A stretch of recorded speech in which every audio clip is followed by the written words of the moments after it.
Pemirsa, kecelakaan arus mudik lebaran terjadi di Palembang. Diduga mengantuk, pengendara travel oleng ke kanan dan menghantam Fuso dari arah berlawanan. Tidak ada korban jiwa, namun 4 dari 10 penumpang travel mengalami luka berat. Sedangkan sopir Fuso melarikan diri. Kecelakaan ini terjadi di Jalan Presiden Haji Najamuddin, Kelurahan Sukamaju, Sako, Palembang, Senin pagi. Kendaraan minibus warna putih ringsek berat di bagian depan. Minibus travel ini mengangkut 10 penumpang arus mudik lebaran, termasuk anak-anak. Diduga mengantuk, pengendara travel menghantam Fuso dari arah berlawanan. Dari keterangan saksi mata, travel jurusan Lubuk Linggau Palembang bernopol PD 1446AP datang dari arah Kebun Sayur ke arah Simpang BLK. Diduga mengantuk, tiba di lokasi kejadian, travel oleng ke kanan, sementara dari arah berlawanan datang Fuso bermuatan kontainer hingga terjadi tabrakan. Warga berusaha membantu mengeluarkan korban yang terjepit dari dalam travel, termasuk anak-anak.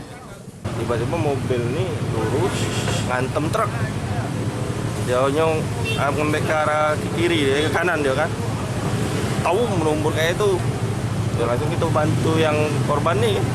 Itu masih ada anak-anak kecil kan? Ada. Kita umur berapa? Umur 3-4 tahun. Kanit Gakum Polrestabes Palembang Ibtu Arhan Sikakum menyatakan polisi masih melakukan olah TKP di lokasi kejadian dan pengendara Fuso masih dalam pencarian.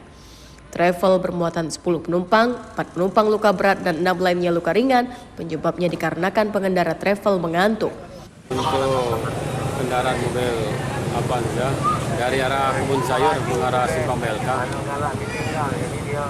karena mengantuk, menghindar ke kanan menabrak mobil Fuso.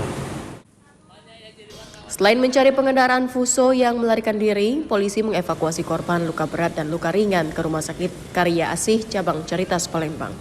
Dari Palembang, Firdaus Ainus melaporkan.